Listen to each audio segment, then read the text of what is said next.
ओम आदित्याय च सोमाय मंगलाय बुधाय च गुरु शुक्र शनिभ्यश्च राहवे केतवे नमो नमः। యావన్మంది త్రిశూల భైరవ యూట్యూబ్ ప్రేక్షక వీక్షక మహాశైలందరికీ శుభాశీస్సులు. ఈ భాగంలో మనం చక్కటి విషయాలన్నీ కూడా తెలుసుకుందాం. క్లిష్ట పరిస్థితుల్లో మానవుడు ఎటువంటి పరిహారాలు చేసుకుని బయటపడాలనే విషయాన్ని గురించి ఈవేళ మనం పరిహారాలు తెలుసుకుందాం. అంటే క్లిష్ట పరిస్థితులు అంటే మనకి ఎటువంటి పరిస్థితుల్లో కూడా సుఖాలు లేకుండా అన్నీ కూడా కష్టాలు ఎదుర్కొంటూ ఉంటే మనం ఎటువంటి పరిహారాలు చేసుకోవాలనే విషయాన్ని గురించి ఈరోజు మనం వివరంగా తెలుసుకుందాం.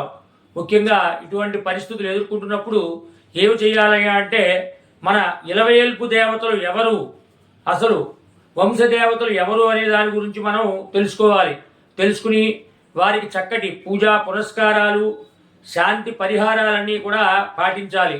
అలాగే మన పితృదేవతలకి అసలు అంటే మన తాత ముత్తాతల దగ్గర నుంచి పితృదేవతలకి మనం అసలు పరిహార కాండలు కరెక్ట్గా చేశామా లేదా అన్నది కూడా మనం వివరంగా తెలుసుకోవాలి.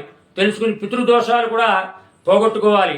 అలాగే మన ఇష్టదేవతలు ఉంటారు, ఆ ఇష్టదేవతలు మనకి ఎవరు అనేది మనం వెనువెంటనే తెలుసుకుని వారికి కూడా అంటే ఇంట్లో ఏవైనా మొక్కులు ఉన్నాయా, ఏవైనా పూజలు ఉన్నాయా, ఏవైనా ముడుపులు కట్టాలా అనేవి కూడా మనం పరిశీలించుకుని వాటిని కూడా మనం వెనువెంటనే నెరవేర్చుకోవాలన్నమాట.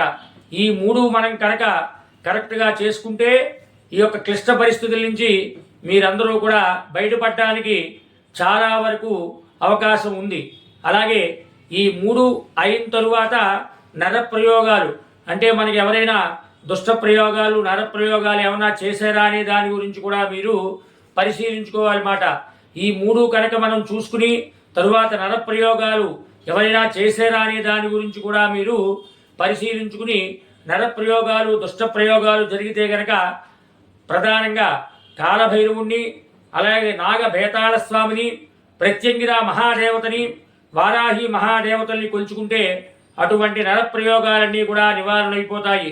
భక్తులంతా కూడా ఇటువంటి గమనించినటువంటి విషయాలన్నీ కూడా మీరు గమనించుకుని మీరు పాటించవలసిందిగా మనవి చేస్తున్నాను. శుభమస్తు.